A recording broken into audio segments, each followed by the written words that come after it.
Hey allihopa, what's up guys, and welcome to a brand new video from Saying in Swedish. I'm your host JOAKIM, and Happy New Year! Gott nytt år! We have a brand new year full of opportunities and creativity, and hopefully a bunch of videos on this channel, and hopefully you will learn something new this year. And how can we kick this new year off? I think we should take a look at some of the words from 2017 that are new to the Swedish language. So in Sweden we have the Institute of Language and Folklore that puts together a list each year with new words in the Swedish language, like not words that are probably going to appear in a dictionary, but words that, could we say, like fashion words that were used frequently throughout the past year. So let's take a look at a few of those words that were significant to 2017. And these are words that you will most likely not need to learn or need in your education, but it could be interesting to know about them anyway. So let's start. Ever since Donald Trump was elected president of the United States of America, we have had a year full of fake news and alternative facts and offended people and blah blah blah blah. It's been a mess in the news and everywhere. The world has, I think, propaganda got a renaissance since the Second World War or something. It's been a crazy year, let's put it that way. And even in Sweden and in Swedish news, we have had those expressions. Fake news, for instance, is in Swedish fejkade nyheter. We have that's a plural word right there, nyheter. And we have had alternative facts, alternativa fakta. And because of all this and, misinformation online, it has been kind of popular for newspapers to start some kind of research team for viral things. And basically what they do is just research. Sometimes research that they take 5 minutes, research that is common sense, common knowledge how to do, to know, some things it takes 5 minutes to research this, and something that they do something that everyone should do before they post anything online, and any fact, anything, any story that they have heard, whatever. And in Sweden, these research teams or what they do is called viral granskning, so basically viral review. And another thing is that a lot of people nowadays get offended. I mean, more than usual. And people get offended because people get offended, and there is actually a Swedish word for that, and it's sekundär, kränkt. Kränkt is offended in Swedish, and sekundär, kränkt, is secondary offended. So it's like we have irony, but we also have double irony. So it's kind of like that phenomenon that something is double. It's weird. You could be offended because someone is offended.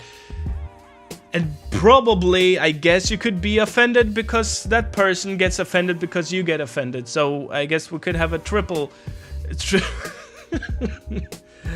whatever. And beside all that politics and, we have a few non-political words or expressions that, if not funny, they are quite interesting. For instance, we have serieotrohet, which means that if you are following a TV show with someone, your partner or friend or whatever, maybe your sister or brother, and if you're following a TV show with someone and you or that person if you watch ahead basically, or you binge watch the whole thing without that person, you're basically cheating on that person.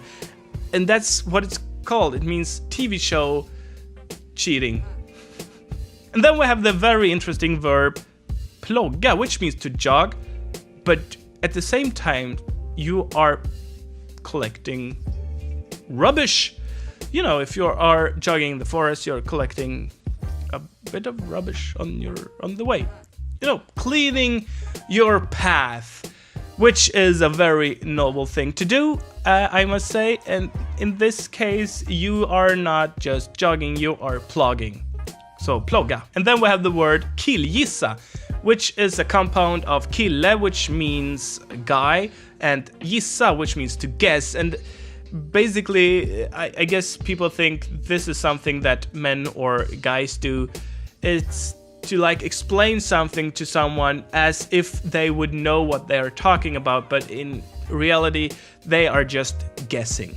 And then we have a few English words that have made their way into Swedish. For instance, we have grit, which means that in Swedish it means that someone is working towards a goal in the future with a lot of endurance and passion, even though it might seem hard or, you know, very far ahead.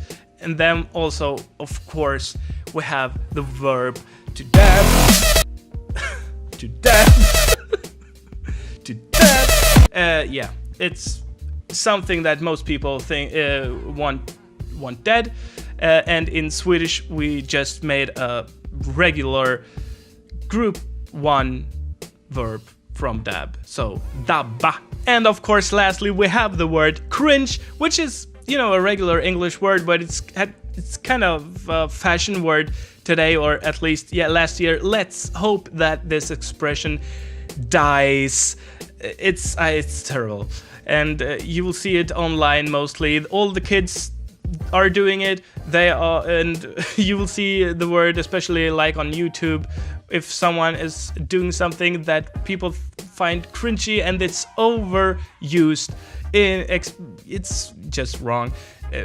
Now kids kind of think that everything is cringy. It's just used terribly wrong. Anyway, I hope this expression dies. Normal, sane people would say that something is pinsamt, or maybe if something is very pinsamt, they would maybe say skämskudde, which is an expression that we have.